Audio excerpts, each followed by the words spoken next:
Hello, Paul here from EMD Automotive. I've got a BMW E93 2007 model.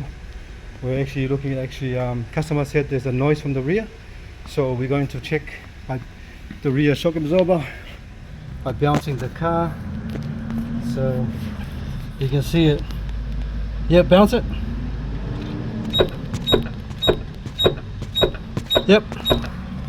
So we're going to check the other side.